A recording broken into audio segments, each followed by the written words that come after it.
hermanos que van a estar hablando acerca de esto y les vamos a dar 1 minuto a cada uno.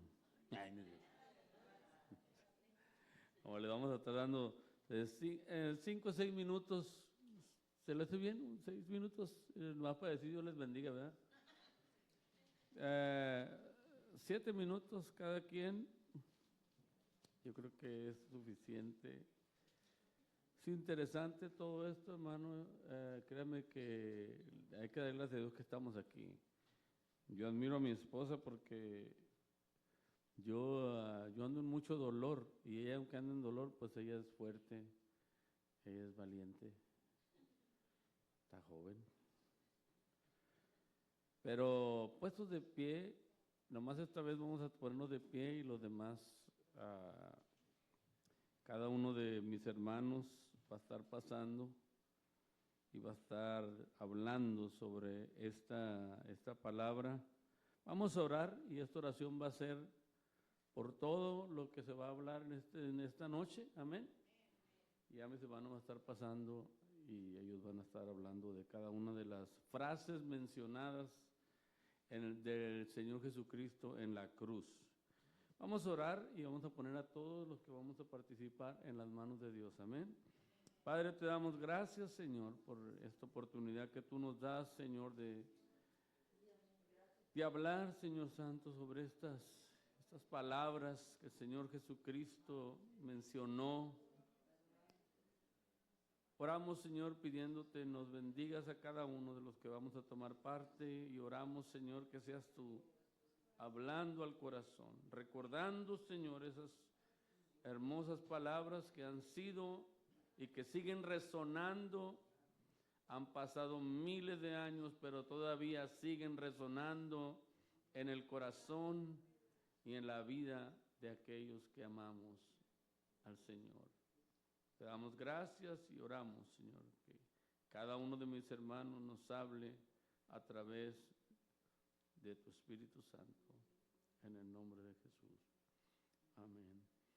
Y nuestra hermana Noemí va a estar pasando aquí y ella va a mencionar la primera frase o palabra que el Señor Jesucristo nos habló. Todos juntos, Dios bendiga a nuestra hermana Noemí. Amén. Pueden sentarse, mis hermanos. Gracias a Dios. Él es bueno, siempre Él es bueno. Amén. En cualquier circunstancia, en cualquier situación. Y la palabra que a mí me tocó está en Lucas 23, 34. Y Jesús decía: Padre, perdónalos porque no saben lo que hacen. Y repartieron entre sí sus vestidos, echando suerte. A través del tiempo nosotros hemos ido escuchando la palabra de Dios. ¿Cómo me quiero ir, verdad? Y hemos visto, a veces por una celebración rutinaria, por una tradición, los diferentes sistemas manejan esta época representándola como un Vía Crucis y dan una exaltación cual debe de ser la crucifixión de nuestro Señor Jesucristo, pero nada de todo lo que ellos hacen, hermanos, se asemeja en ninguna manera a lo que nuestro Señor Jesucristo padeció. La crucifixión, dice, estaba estudiando yo la palabra de Dios, se llevó a cabo en un lugar llamado Calavera, y Henry Matthews lo denomina cráneo, el lugar del cráneo, dice él, y Jesús había sido llevado ante el Sanedrín, ante Pilato, ante Herodes y después hasta otra vez ante Pilato, porque le habían culpado a Jesús porque él se proclamaba el rey, el Salvador, y más que nada era la gente lo que lo decía, pero él decía que él era el Hijo de Dios. Entonces la gente no estaba de acuerdo con este comentario que oía de Jesús, porque ellos esperaban a un Salvador, que quizás él viniese en un caballo empoderado, con un uniforme, así de esos que se usaban en la usanza de los romanos, pero el Jesús que estaba ante ellos era un hombre humilde, hombre que no ostentaba ni presumía ninguna de sus vestiduras. Él venía nada más a buscar y a salvar lo que se había perdido. Amén. Había una lucha entre los que los querían crucificar y entre Pilato, que se quería lavar las manos y les decía, ¿quién quieren ustedes que sea crucificado? Y pues la gente enardecía, empezó a gritar, crucifícalo, crucifícalo. Querían crucificar a nuestro Señor Jesucristo. Y así empezaron a azotarlo. Tras liberar a Barrabás, se hicieron cargo de nuestro Señor Jesucristo, llevándolo a la cruz. Pero durante este proceso él sufrió golpes, ignominia, rechazo, flagelación. Le pusieron una corona de espinas, se burlaron de él. Los soldados hicieron de Jesús lo peor. Era aproximadamente 6 horas, dice, que duró el proceso, en donde se llevó a cabo una marcha hacia ese lugar que iba a ser crucificado nuestro Señor. Allí en ese proceso de caminata hacia el Gólgota o hacia el Monte de la Calavera, ahí se tenía que cargar la cruz. El que era acusado tenía que llevar la cruz. Pero Jesús estaba tan lastimado por todo lo que habían hecho que él se caía. Y le mandaron a un hombre, Simón de Cirene, a que él ayudara a cargar la cruz. Y no se lo dieron por compasión a Jesús, no. Su meta era verlo crucificado y querían que estuviera vivo y sufriera la cruz a la que iba. Esa era la meta de los hombres. Ellos no tenían ninguna compasión por nuestro Señor Jesucristo. Ellos no podían entender que ese hombre que caminaba y al que ellos estaban maltratando era el Salvador del mundo. Y no se les hace parecido en la actualidad, que hay gente que ya no cree en Jesús el Salvador, que lo dice que es un profeta o que es un historiador, un revolucionario. Sí, fue todo eso, pero también fue el Salvador. Es el Salvador del mundo. Y fue Jesús en ese proceso hacia la cruz. Este hombre que le ayudó a cargar, él no sabía la gran intensidad y el gran valor que a través de la historia iba a tener, porque este hombre con humildad decidió cargar esa cruz, decidió cargarla. ¿Cuántos no hubiésemos querido quizás, verdad, haberlo hecho? Pero en esa ocasión le tocó, en ese camino en el cual estaba sufriendo el Señor Jesús, agotado por los azotes, deshidratado, molido. Él estaba cargando ya un proceso, hermanos, de humillación. Y dice la Escritura que tanto Mateo, Marcos y Lucas relatan y coinciden en que él llevaba esa cruz acompañado de 2 malhechores para ser ejecutados. Ellos eran clasificados malhechores por los delitos que habían cometido, pero mi Cristo no había cometido ningún delito. Él era inocente, pero él fue contado como pecador y transgresor de la ley junto con ellos. Fue crucificado en un lugar llamado la Calavera. La crucifixión era el tormento más penoso, doloroso, más cruel y despiadado, y la mayor ofensa para un malhechor o cualquier persona. Los soldados que lo ejecutaron tomaron sus ropas y las sortearon, las tomaron como un premio y se las llevaron como diciendo, a mí me tocó presumían de lo que habían tomado y de a quien iban a ejecutar. Soportó todos los ultrajes, las burlas de los que lo contemplaban. El pueblo estaba de pie mirando y aún los gobernadores se burlaban de él. Lo retaban a que se salvara él mismo. Si tú eres el Salvador, si tú eres ese Cristo Salvador, pues sálvate a ti mismo, le decían. También los soldados lo escupieron, le dijeron, si tú eres el rey de los judíos, sálvate a ti mismo. Con burlas, risas y golpes, le pusieron una inscripción en su cabeza que decía, este es el rey de los judíos. Ellos no se daban cuenta que ese membrete que les ponía, Dios lo permitía para que pudiera toda la gente que estaba allí presente, que había 3 lenguas representadas en ese imperio, pudieran ver ese letrero. Este es el Cristo, este es el Rey de los judíos. Ellos no entendían que Él era el que estaba presentando la verdadera realeza de un Dios todopoderoso, la majestad de un Cristo Salvador. Y este era el Rey de los judíos, al que ahora nosotros conocemos y reconocemos y somos parte de esa salvación. Pero solo hay dos pasajes en esto que solo se hallan en Lucas, que hablan. Uno es la oración por la crucifixión. El otro es la oración por la conversión del ladrón que estaba junto a él. Pero yo me quedo con una oración por la crucifixión.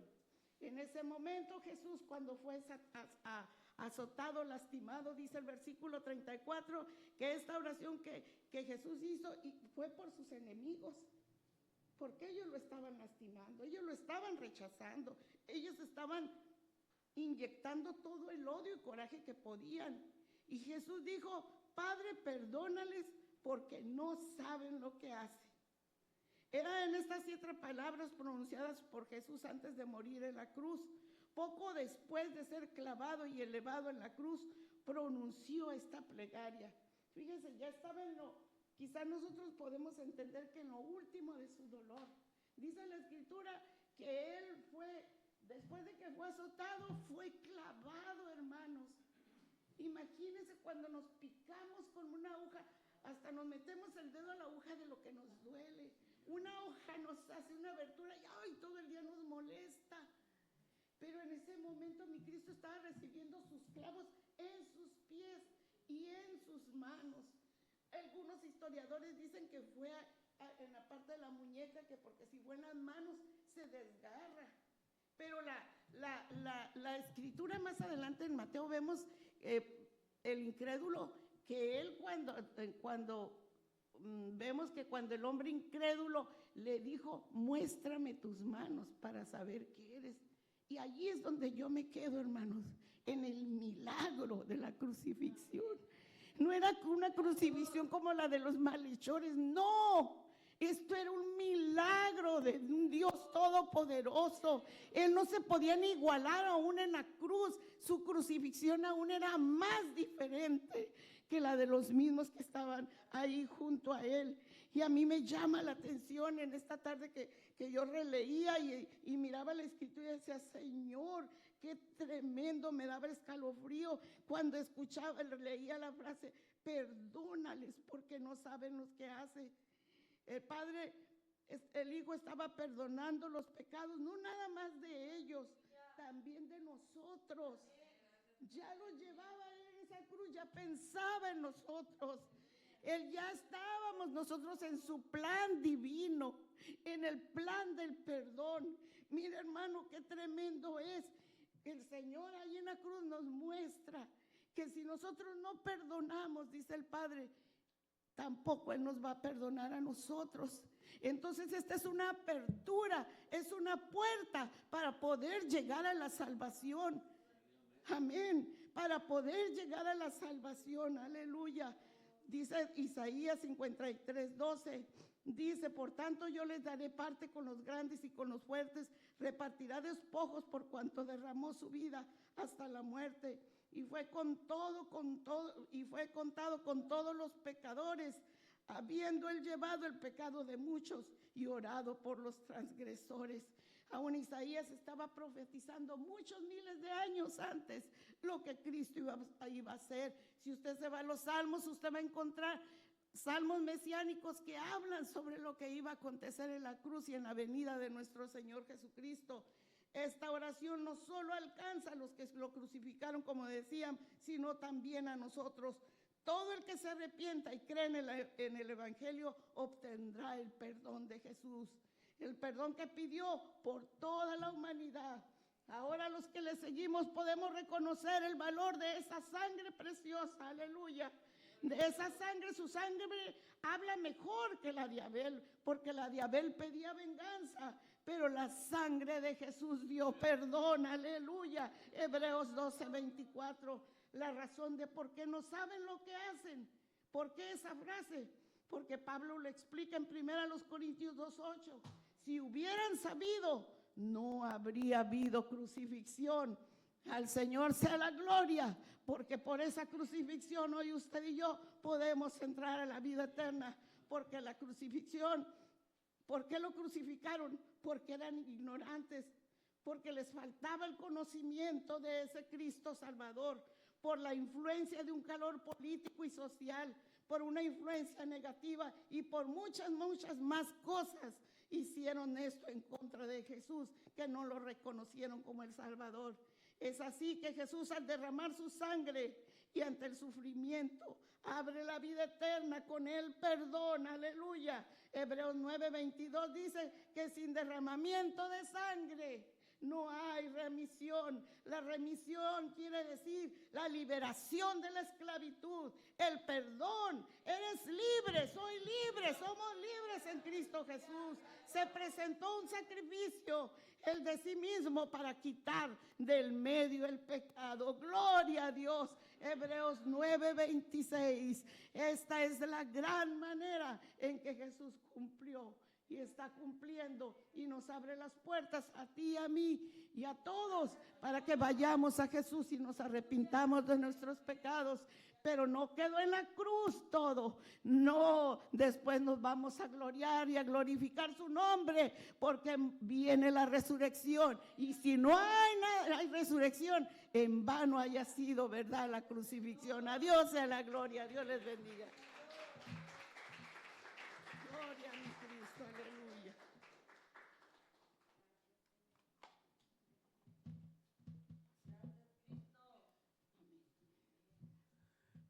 Amén, hermano. Yo sé que es difícil estar, pero gócese con las palabras, amén. Gócese con las frases, gocémonos. Es un tiempo hermoso, amén, hermano. Y enseguida nuestra hermana Mari va a traer la siguiente palabra, la siguiente frase que el Señor Jesucristo mencionó. Dios bendiga a nuestra hermana Mari, amén. Amén. Dios les bendiga, hermanos. Gracias por nuestra hermana Noemí, que ya dio la introducción de la cena que aconteció esa noche, hermana, ese día. Gracias a Dios, ella dijo la humildad de nuestro Señor. A mí me tocó la frase, a ver, hermano, téngame paciencia. El pastor dice que es difícil aquí predicar 7 minutos, yo creo que es fácil para mí. Amén. Lucas 23:43, las palabras que pronunció nuestro Señor Jesucristo. Pero yo voy a dar lectura desde el 39, hermanos. Dice así: en el nombre del Padre, del Hijo y del Espíritu Santo. Y uno de los malhechores que estaban colgados le injuriaba diciendo: si tú eres Cristo, sálvate a ti mismo y a nosotros. Respondió el otro, le respondió diciendo: ni aún temes tú a Dios, estando en la misma condenación. Nosotros, a la verdad, justamente padecemos porque recibimos lo que merecieron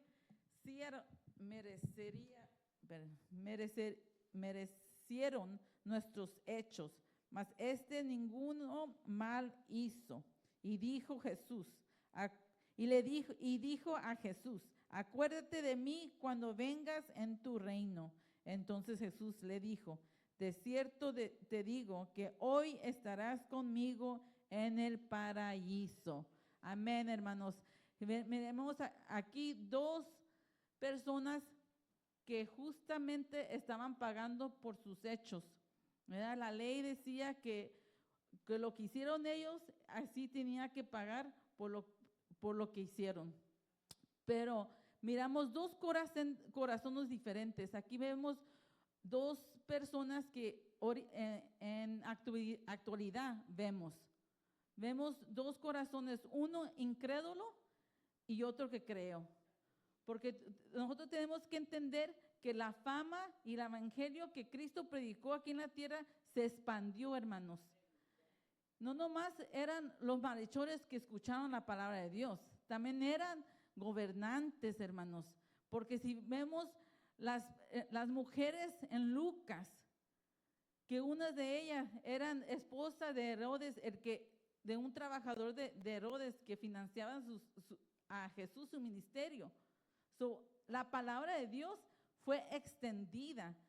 El malhechor que creó, que él, dice la palabra de Dios en Romanos 10:10, que uno cree con el corazón y confesamos por la boca. El malhechor que no creó, confesó que no creía. Él quería milagros, él quería mirar el poder de Cristo para creer. Y el otro malhechor creó de lo que a lo mejor escuchó como Job, de oídas te escuché. El que creó, porque dijo, recuérdame cuando vengas en tu reino. Y dice en Mateo 4:12, que dice que Jesús predicaba del reino de Dios, de arrepentimiento, del reino que venía. El malhechor sabía lo que estaba predicándose y lo creó. Hermanos, la incredulidad, la duda, hermanos, aquí en la tierra, si dudamos, porque en Revelación 2:7 dice, al que venciere, le daré a comer del árbol de la vida que está en el paraíso de Dios. No solamente es creer, es permanecer, es vencer. Porque dice, el que vence el mundo es el que cree en nuestro Señor Jesucristo. Pero el que permanece sin dudar, porque el creer, porque también Jesús enseñó sobre la fe, sobre el creer. Porque si nosotros no tenemos la fe suficiente de seguir adelante, de permanecer, hermanos, nosotros tenemos que entender que esta escena, el malhechor, es un evento único. Que la oportunidad que tuvo y tenemos que entender que fue una muerte larga. No fue una muerte instantánea de este malhechor. No podemos, yo después meditando en esto y meditando en la palabra de Dios y en lo que me sucedió a mí, un accidente, la muerte es instantánea muchas veces. Pero cuando tú tengas el encuentro con el Señor, tú tienes una decisión que hacer. Creer en nuestro Señor Jesucristo como Salvador o querer señales y milagros para creer. Son dos corazones. Un incrédulo y uno que creó. Y creó con la boca y lo que creó lo confesó. Cada uno de ellos confesó lo que creó. El otro no creó y el otro sí. Y los dos confesaron. Y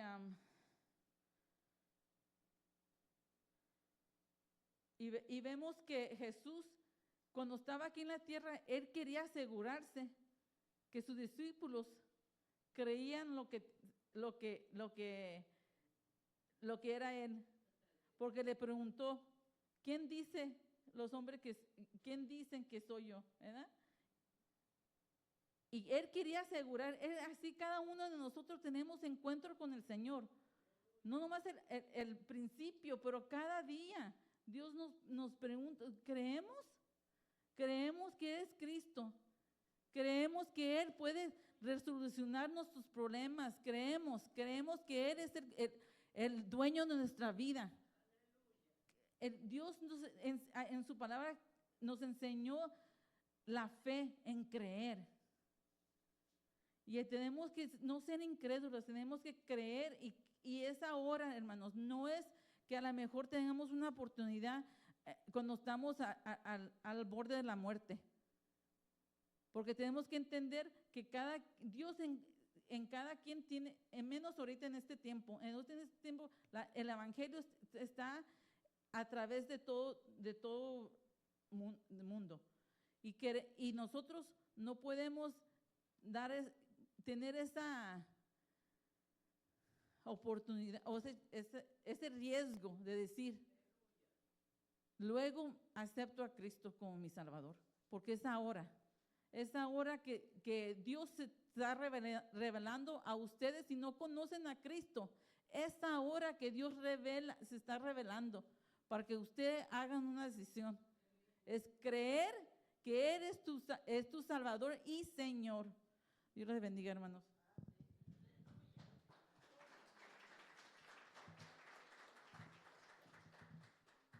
Amén.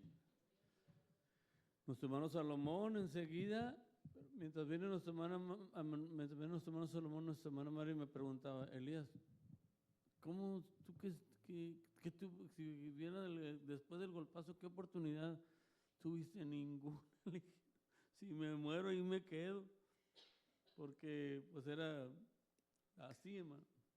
Y dije yo, wow, de verdad que el tiempo que Dios nos da, hermanos, es que aprovecharlo. Dios bendiga a nuestro hermano Salomón. Amén.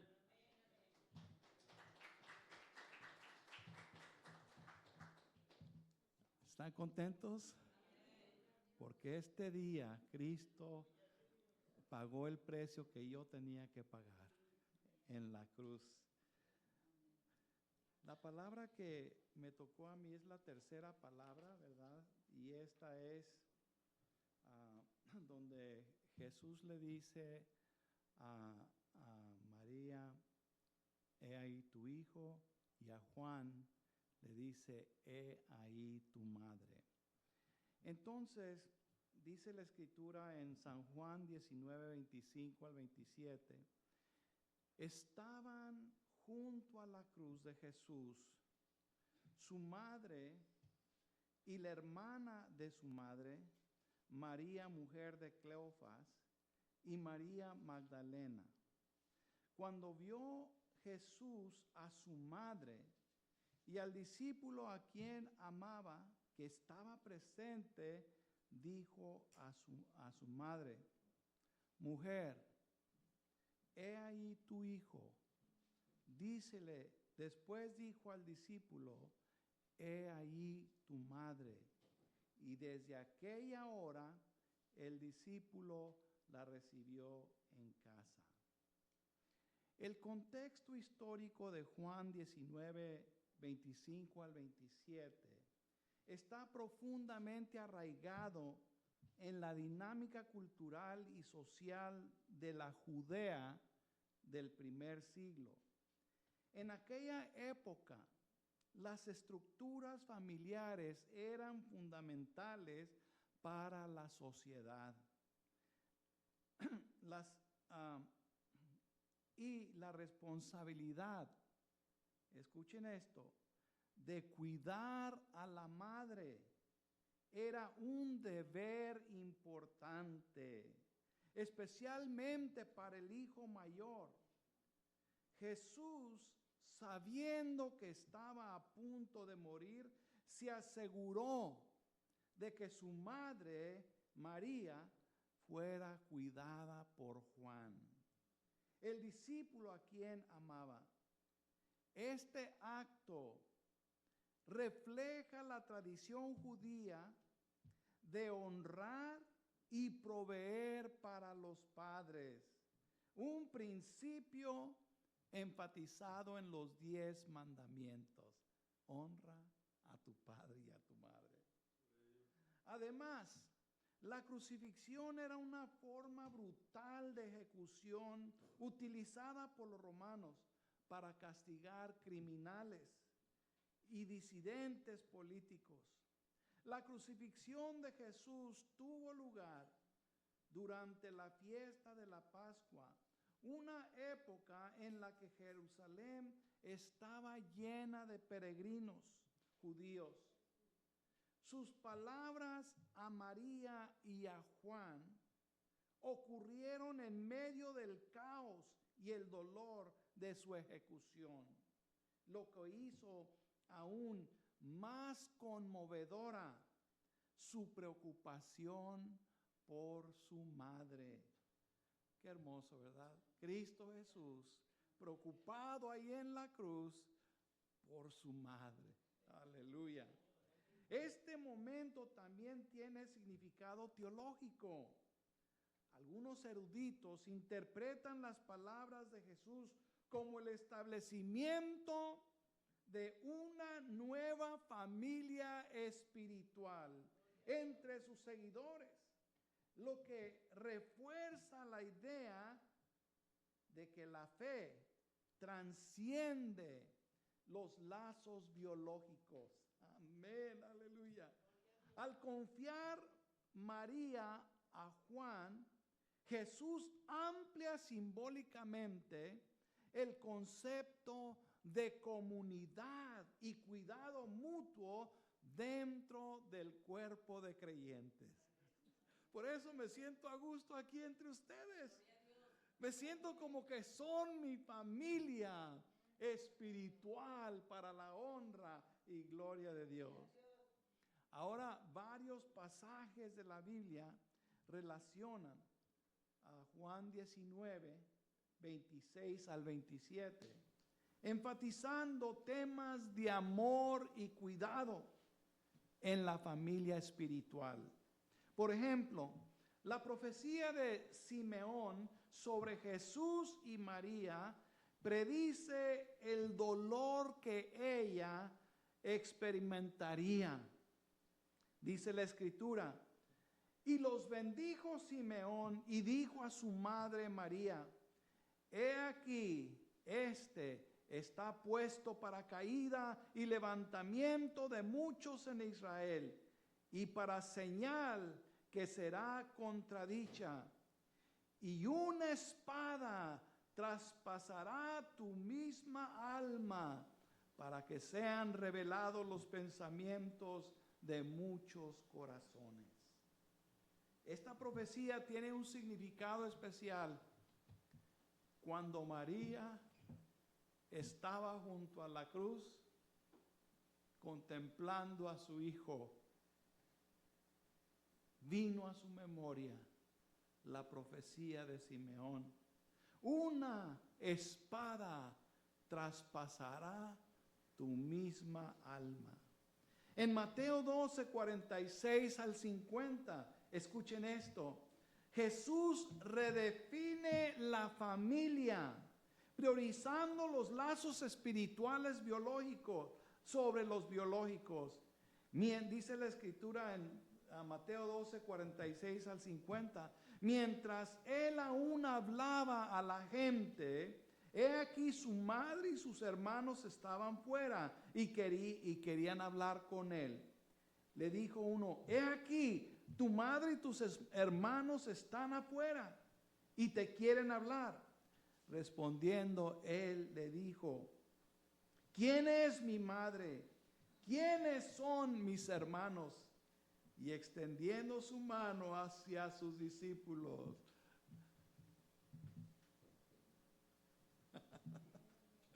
gloria al Señor, dice: he aquí mi madre y mis hermanos, porque todo aquel que hace la voluntad de mi Padre que está en los cielos, ese es mi hermano y hermana y mi madre.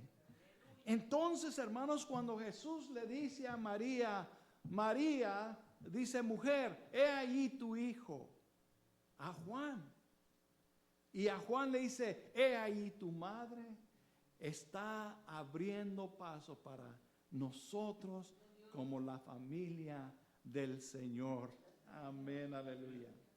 Hechos 1, 12, 14 dice: María está presente entre los discípulos después de la resurrección de Jesús, lo que demuestra que su papel continuó en la iglesia primitiva. Dice el verso 12: entonces volvieron a Jerusalén desde el monte que se llama del Olivar. Ahí fue donde Jesús ascendió al cielo, el cual está cerca de Jerusalén, camino de un día de reposo. Y entrados subieron al aposento alto, donde moraban Pedro, Jacobo, Juan, Andrés, Felipe, Tomás, Bartolomé, Mateo, Jacobo, hijo de Alfeo, Simón el celote y Judas, hermano de Jacobo. Todos estos perseveraban unánimes en oración y ruego con las mujeres y María, la madre de Jesús, y sus hermanos. Ahí estaba. No quedó abandonada. Ahí era parte de la familia madre. Y luego Gálatas 6:2, ya denme unos 30 segundos más. Anima a los creyentes a llevar las cargas los unos a los otros, reflejando el cuidado de Jesús por su madre. Y dice, sobrellevad los unos las cargas de los otros y cumplid así la ley de Cristo.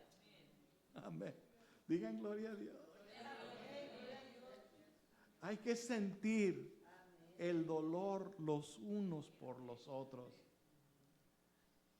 Pero háganmelo saber.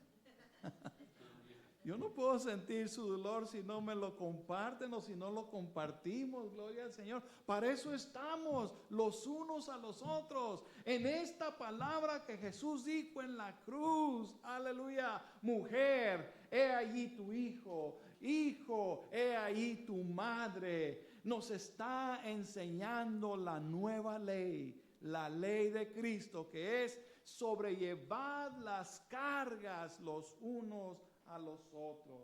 Y por último, 1 Timoteo 5:8 destaca la importancia de proveer para la propia familia, alineándose con las acciones de Jesús en la cruz. Y si alguno no tiene cuidado de los suyos, y mayormente los de su casa, la fe negó y es peor que un infiel. Dios les bendiga, hermanos. Amén.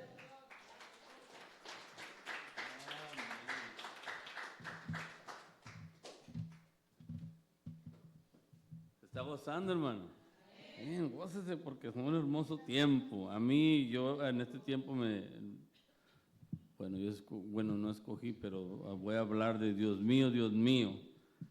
Mateo 27:46 dice la palabra del Señor en nombre del Padre, el Hijo y el Espíritu Santo.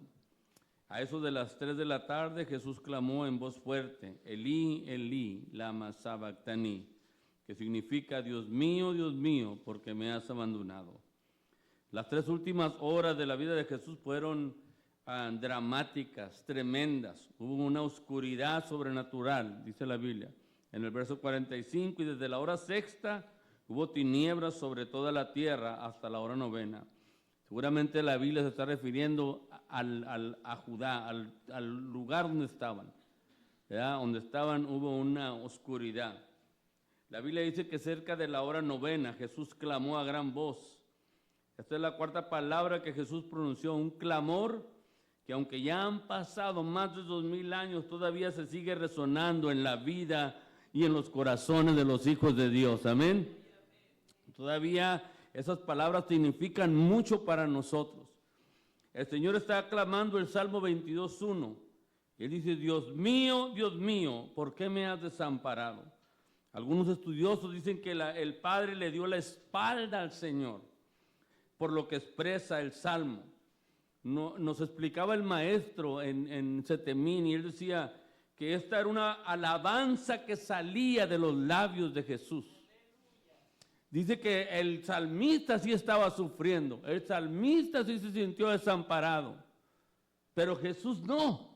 Lo que estaba haciendo Jesús, estaba saliendo una alabanza de su boca, que en medio del dolor, en medio del sufrimiento, de llevar las cargas de toda la humanidad, de sus labios salió un cántico, una alabanza. Y cuando él estaba diciendo eso, me acordé del canto que está en el Salmo 22:1, que dice, Elí, Elí, lama sabactani.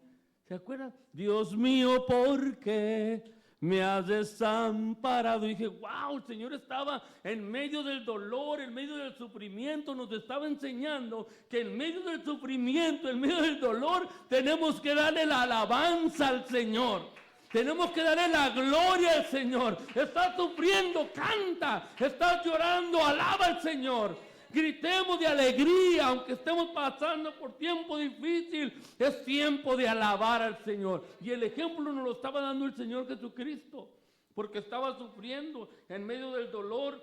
En la mente de Jesús no había duda, sino más bien una plena confianza en el Padre Celestial. El Padre no lo abandonó. Jesús como hijo fue un hijo obediente. Jesús fue un hijo que agradó en todo al Padre. Por lo tanto, el Padre vio con agrado lo que Jesús estaba haciendo. Él lo envió al mundo. Nunca el Padre estuvo más cerca del Hijo que en ese momento. Y el apóstol Pablo lo expresa de esta manera en 2 Corintios 5:19. Él dice que Dios estaba con Cristo, reconciliando consigo al mundo. Pero el Hijo sintió la carga del pecado que llevaba y eso se sentía separado de Dios el Padre. Pero el Padre nunca lo abandonó. El Padre estuvo ahí con él, reconciliando al mundo. Y le damos gracias a Dios por esa cruz, que aquel santo varón en aflicción dio su vida en la cruz del Calvario y ahora estamos aquí gozando de ese sacrificio. Amén, y a su nombre. Sigámonos gozando, hermano. El tiempo ha avanzado, pero hay que gozarnos. La noche es joven. Yo ya no tanto, pero la noche sí. Amén. Tengo sed, dijo el Señor. Y nuestro hermano Armando nos va a hablar un poquito de eso. Gócese, alabe al Señor. Diga gloria a Dios, porque este es un tiempo hermoso en la cruz. Dios bendiga a mi hermano.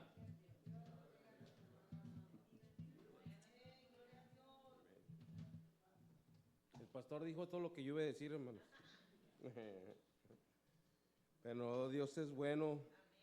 Yo gracias a Dios por esta oportunidad, amén.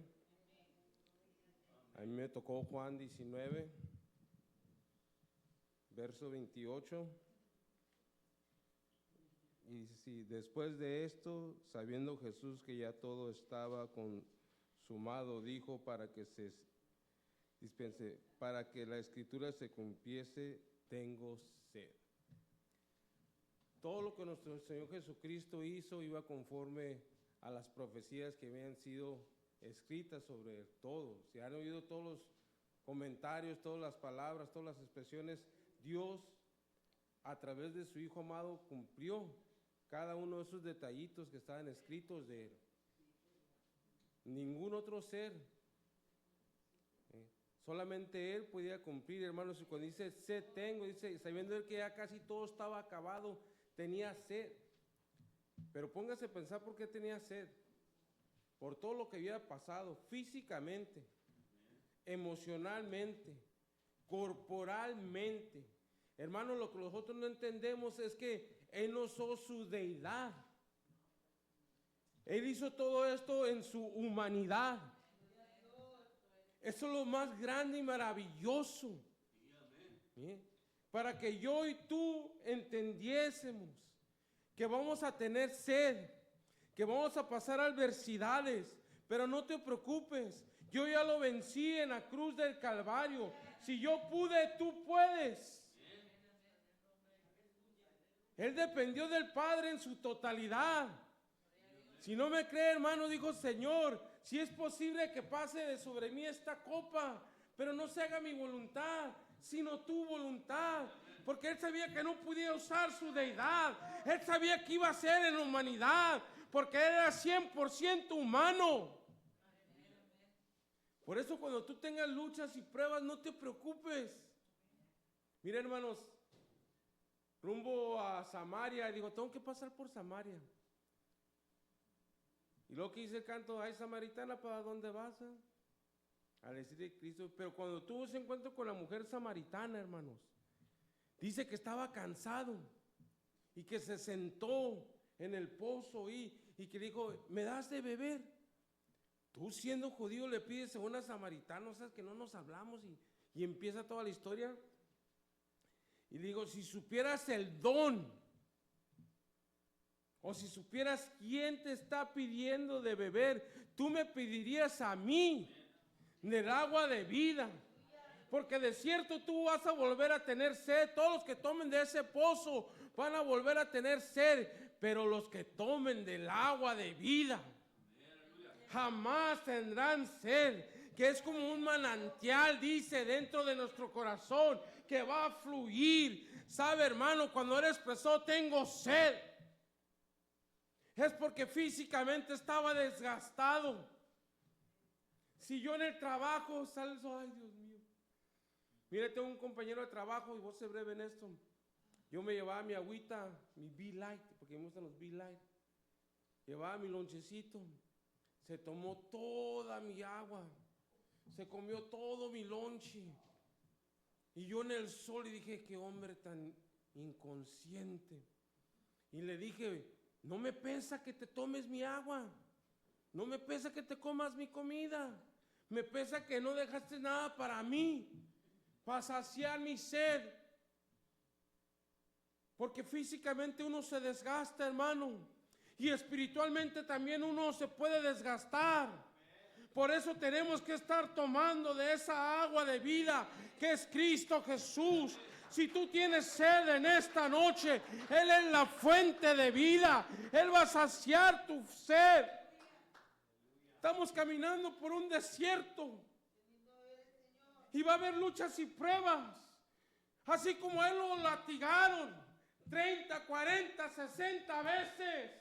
Que su carne, cuando han visto la pasión de Cristo, esta película impactó a la humanidad porque fue algo tan real. Impactó hasta el mismo actor. Lo cambió por total. Ahora él cree en Cristo. Dice que sintió la presencia del Señor cuando estaba haciendo esas escenas. ¿Se imagina haber cargado esa cruz? Los que hemos estado llenitos, no se sienta mal si usted está llenito. En 280, 300, camina. Varón, ¿cómo andas ahorita? Anda caminando, pero el dolor, Mari, ¿cómo está tu dolor? A mí no me chocaron, pero yo tengo dolor. Y se me mira, ay, me duele. Ahora imagínense que te hayan latigado y que se te haya abierto tu carne, abierta así. Las espinas de su corona, hermano, dicen que eran como de 2 pulgadas. Y no se la pusieron amablemente. Se la enterraron, no. Pero ¿sabe qué? No renegó. No renegó. Nomás dijo, tengo sed, para que se cumpliese la escritura del Salmo 69, 21, que dice que le dieron de tomar vinagre. Lo podemos leer, pues usted sabe la historia. Ve, Él hizo todo conforme a la voluntad del Padre. Pero no te preocupes. Cuando venga la lucha vas a tener sed. Pero tú sabes quién es la fuente de agua en tu corazón. Eso es lo hermoso, hermano, que tú en tu humanidad puedes, mire, ¿sabe qué es lo que más me fascina a mí del cristianismo? Mi salvación me encanta, pero lo que más me así, pum, ¿sabes qué es? Que el Dios creador de todo el universo mora en mí.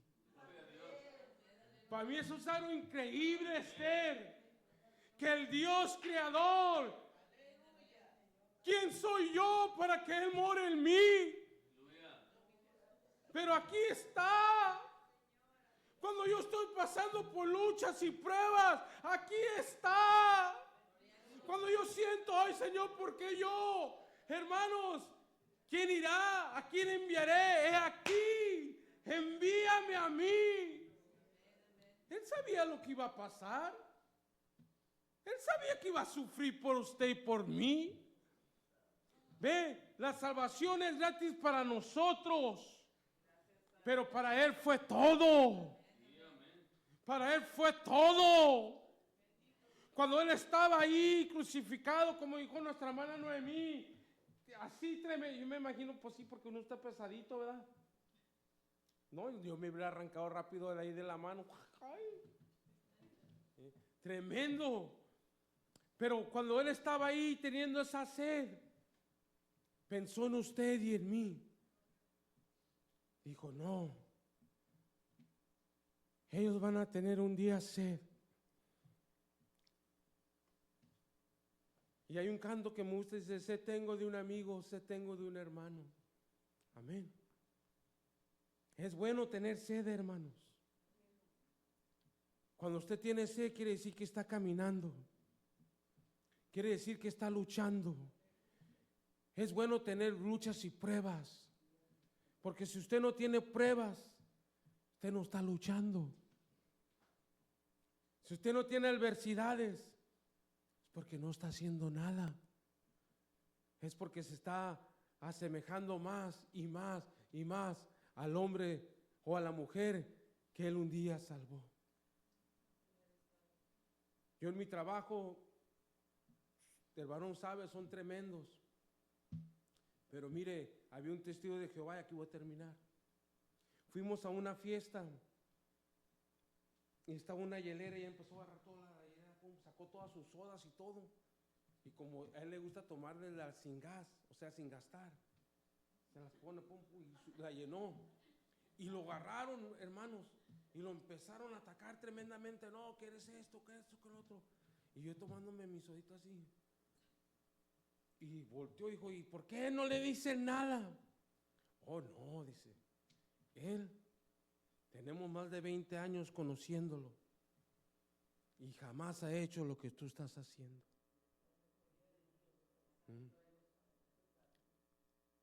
¿Sabe, hermano? Yo estoy en un desierto. Yo tengo luchas y tengo pruebas. Tengo adversidades. Pero tengo un Cristo vivo que me llena de gozo, que me llena de paz, que se puede identificar o yo me identificar con Él en su dolor. Si yo, ay Padre, me duele, ay Armando, no es nada. ¿Te enterraron unas espinas de 2 pulgadas en la cabeza? No, pero se sintió como de 4. ¿Te han latigado? No, Señor, por las palabras esas, como si me hayan agarrado a balazos. ¿Te han escupido? No, Señor, pero me han humillado tanto.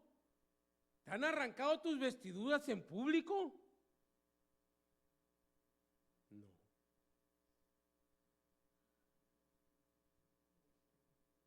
Por eso tenía sed, hermanos. Dios los bendiga en esta tarde.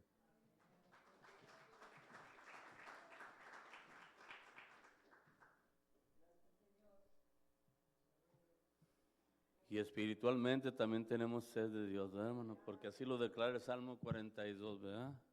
Como el siervo brama por las corrientes de las aguas, así clama por ti, oh Dios, el alma mía. Amén. Dice, mi alma tiene sed de ti, del Dios vivo. Amén. Consumado es. La siguiente palabra, vamos a pedir a nuestra hermana Nelly que ella pase aquí. Y ella va a estar hablando de esta palabra, la 6ª pronunciación.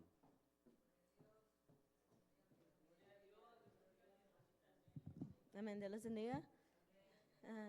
La lectura es Juan 19:30. Cuando Jesús hubo tomado el vinagre, dijo, consumado es, y habiendo inclinado la cabeza, entregó el espíritu. Jesús no susurró, consumado es, Él lo declaró. No fue un suspiro de derrota, fue una declaración de victoria. Cuando Jesús dijo consumado es, no estaba diciendo que la historia había terminado, estaba diciendo que ya la batalla había sido ganada. Consumado es significa que la deuda del pecado fue pagada por completo. La palabra que Jesús utilizó en el griego fue tetelestai, que significa pagado en su totalidad. Este era un término legal y financiero. Cuando alguien pagaba una deuda por completo, se sellaba con tetelestai y no se debía nada más. Romanos 6:23 dice, porque la paga del pecado es muerte, mas la dádiva de Dios es vida eterna en Cristo Jesús, Señor nuestro. El pecado nos gana la muerte, una separación espiritual de Dios, pero Jesús intervino y dijo, yo pagaré por ellos, no con plata ni oro, sino con sangre. Cuando Él dijo, consumado es, le estaba declarando a cada demonio del infierno y todos los poderes de las tinieblas, la deuda ha sido pagada. El caso está cerrado y las cadenas han sido rotas. Lo que la sangre de toros y cabritos no pudo hacer, Jesús lo hizo una vez y para siempre. Desde el Edén hasta los profetas, Dios tenía un plan de redención, un plan de reconciliación y un plan de restauración. Él prometió que vendría un Salvador y a través de los profetas nos dio los detalles. Isaías 53:5 lo declaró cientos de años antes de que Jesús naciera, que Él iba a ser traspasado en sus pies, manos y pies por nuestros pecados, molido bajo el peso de la iniquidad del mundo. Su castigo nos trajo paz y por sus heridas fuimos sanados. Desde Génesis hasta Malaquías, toda la Biblia apunta a este momento. El enemigo pensó que la cruz era el final, pero lo que parecía una tragedia en realidad era el triunfo de Dios.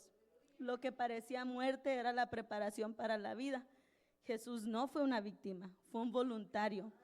Nos tropezó con la cruz. Él vino para cumplir su misión y cuando lo hizo dijo, consumado es. No fue una tragedia, fue una victoria. Cumplió la ley, cumplió la profecía y cumplió la voluntad del Padre. Cada tilde, cada palabra escrita por los profetas fue completa en Cristo, el Verbo. Consumado es significa que el camino al Padre fue abierto para todos. Mateo 27:51 dice, en ese momento la cortina del santuario del templo se rasgó en dos, de arriba abajo. La tierra tembló y las rocas se partieron. El velo en el templo representaba separación.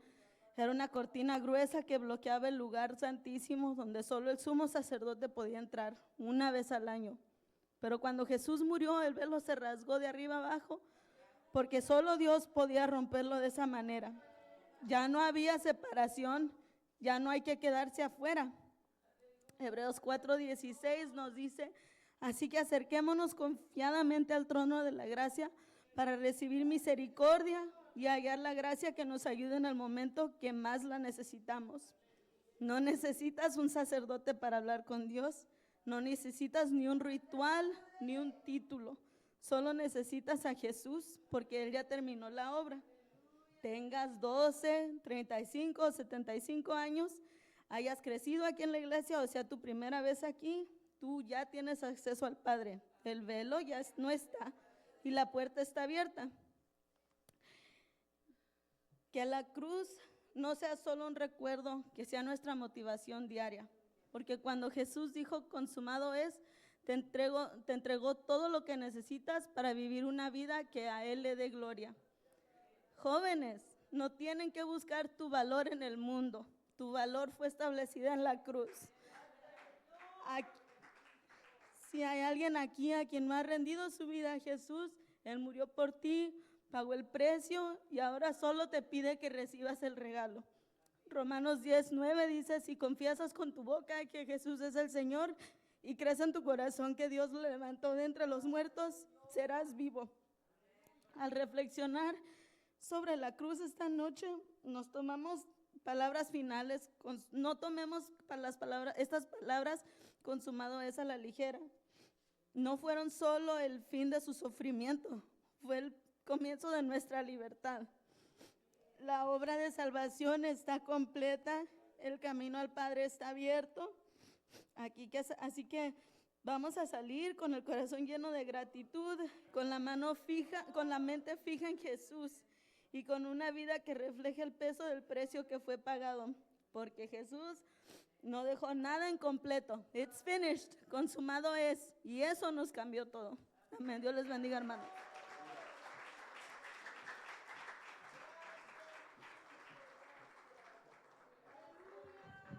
Qué hermoso el Señor, amén, hermano. Den un aplauso al Señor. Dele gracias a Dios, levante sus manos y diga gracias, gracias Cristo. Gracias al Señor. Alguien escribió una frase, dijo, el enemigo ni las llaves de su casa tiene, se las quitó el Señor, amén. Qué lindo es. Y la última palabra, Padre, en tus manos encomiendo mi espíritu. Hay algo interesante aquí, hermano. Jesucristo estaba consciente de todo lo que estaba pasando. Él no estaba haciendo, como dijo nuestro hermano, él sabía todo. Lo que estaba pasando, Jesús lo sabía. Estaba consciente, él sabía que su misión estaba cumplida.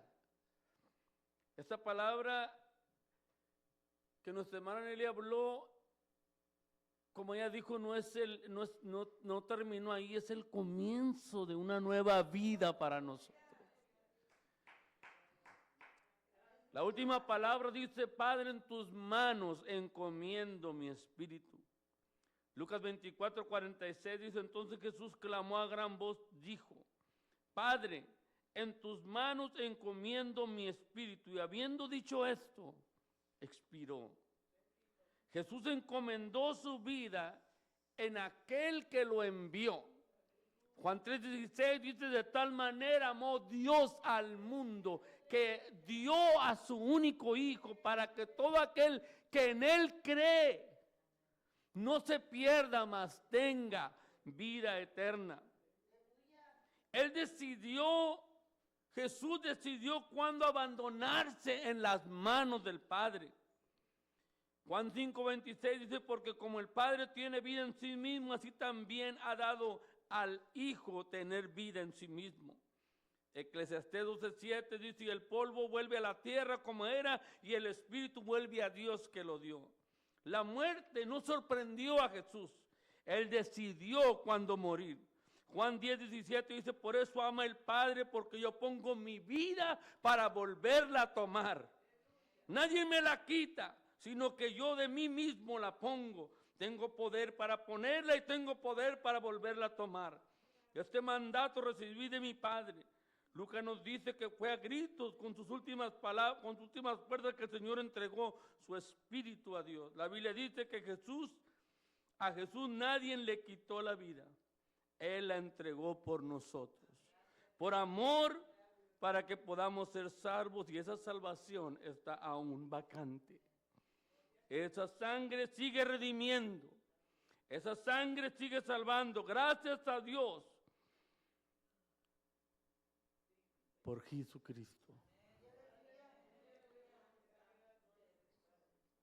Dígale estas palabras. Gracias, Jesús, por dar tu vida en la cruz por mí. Y como dice el canto, cuando Él estaba en la cruz, en su mente, ponte a pensar esto, en su mente estaba yo. Ponte de pie. Esta vez vamos a terminar diferente. Vamos a terminar alabando al Señor. Amén. La muerte fue vencida. Amén. Cristo la derrotó en la cruz. Cristo venció. ¿Lo cree? Cristo venció. ¿Por qué no lo cantamos y de esa manera le damos gracias al Señor? Amén. Cantémoslo. Adoremos al Señor y así vamos a declarar que Él venció. Amén. Esto no termina aquí, hermano. El domingo Jesucristo resucitó. Y el domingo vamos a estar celebrando la resurrección del Maestro. Y vamos a estar de madrugada. Amén. Vaya el domingo y sigamos con esta fiesta, porque esto no termina aquí. Amén. Dios le bendiga.